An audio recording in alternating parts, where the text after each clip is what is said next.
Now, police are catching criminals every 34 minutes in what's being called Britain's first Big Brother town. We are talking about Croydon. It got the nickname after fixed facial recognition cameras were fitted to lampposts. Sounds good when it comes to stopping criminals, but is this a little... I mean, you could stop every criminal if you just put a camera on the front of everyone's house, if you wanted to look at it that way. I mean, I've always made that argument. The idea that if you've got nothing to hide is just an anti-intellectual, stupid position. In which case, stick a camera outside everybody's front door, and while you're at it, stick one inside as well, maybe. Let's speak to the Freedom Campaigner Montgomery Toms on this very point. Montgomery, good afternoon to you. It's a bittersweet moment, isn't it? Everybody wants to catch a bad one.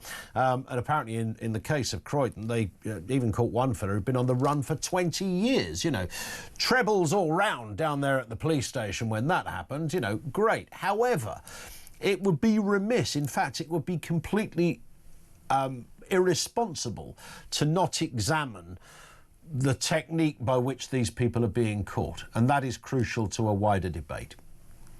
No, you're absolutely spot on. It sounds all lovely on the face of it, doesn't it? But you've got to think about, even up to this point, the amount of people that have actually been pulled to one side who aren't criminals but have been falsely recognised by facial recognition. Yep. So it's turning basically British citizens into walking QR codes, walking criminals.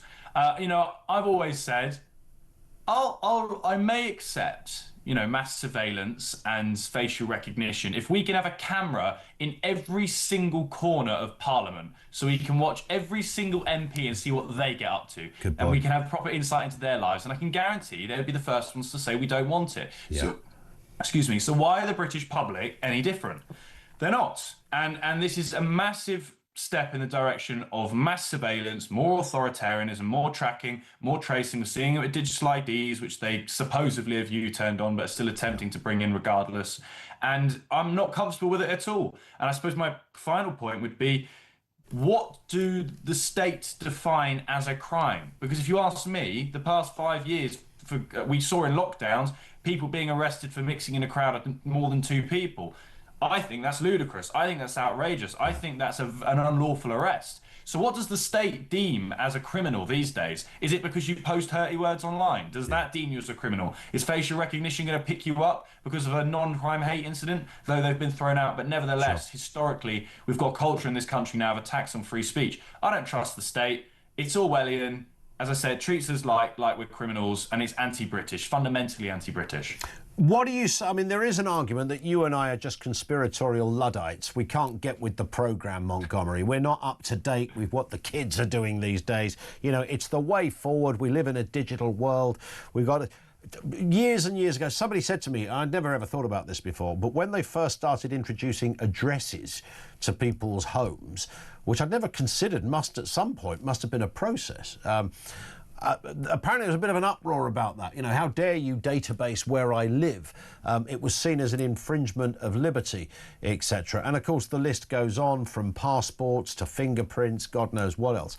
Are we in a minority here where we're just looking at this, seeing this Big Brother thing and overreacting? It was a great question. I think that fundamentally the public haven't really been consulted about facial recognition either. Yeah. So that in itself is problematic. We're supposed to live in a democratic society, but the public don't really know about it. I'm sure if we were to consult the majority of the public and say, look, thousands upon thousands, if not millions of faces are going to be scanned to catch a minority of criminals out there, they would be very concerned about it. And if you actually if you go onto the Met Police website and have a look at the facial recognition historically, all of the scanning that they've been doing, not just in Croydon, but across London, because you've also got to remember, it's a good flashy headline, isn't it, regarding Croydon, which is literally like the knife crime capital. So it's not exactly a very reliable statistic considering the rest of a small village up north in Yorkshire, for example. Yeah. Are they going to need facial recognition? Well, probably not. So I would say the majority of the public don't want facial recognition, and they don't trust the government, they don't trust the state, they've not been properly consulted. And as I say, if you look at the stats, for example, like Oxford Street, completely different to Croydon, and the amount of faces they're scanning, hundreds of thousands, just within a few days, and picking up literally one or two individuals. I'm not joking. Yeah, well, according to the data from Croydon, they had 13 deployments, more than 146,000 faces were scanned, and the system generated over 132 alerts. And their best deployment, this was under 2 hours, arrests average every 13 minutes, which apparently resulted in a 12% fall in local crime. Well, why are they even out there in the first place? I mean, it's insane that we've got a police force and that's in the condition of not being able to catch these criminals in 2026 without facial recognition. It's a joke. The British public have to be treated like they're walking QR codes, as I keep reiterating.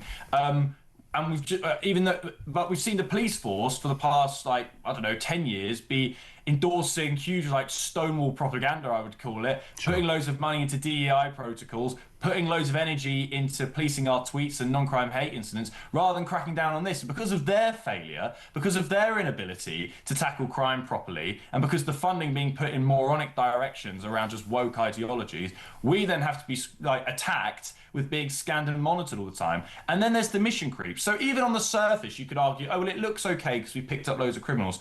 Well, where's this going to go? What does this lead to? Now, these days, being called a conspiracy theorist, if you ask me, is almost a compliment. It just means, just a bit of ahead of the game. But I think that there's huge potential for a version of a social credit system in the UK. I don't think that's conspiratorial at all. They have it in China. You get police based on your behaviour. We're seeing very similar things, sort of carbon credits, for example. The lower your carbon credits, you get a big thumbs up for that. The digital IDs coupled with facial recognition mixed in with mass surveillance and cameras everywhere and carbon credits and all of this, it doesn't take a brain scientist to turn around and go, that could be used by a very nefarious government, which, by the way, we have one. He's called Keir Starmer, and he's an evil, authoritarian, globalist technocrat who will use anything in his power to crack down on common sense and free speech. So no, I don't want it. I don't trust it. You could list me, at length, huge amounts of criminals that you're picking up, and I would say they shouldn't be out there in the first place. You should have got them originally. Yep. Stop putting your energy into policing our speech and hate speech and all that nonsense. Get rid of facial recognition and leave us alone. British individuals. There are absolutely so many other ways to come at this, and nipping things in the bud before you ever get to the need of a certain facial recognition would be, clearly an obvious way to start. Listen, Montgomery, great stuff. Thank you. Really appreciate your time. Montgomery Toms, the Freedom Campaigner, with us on the programme. 03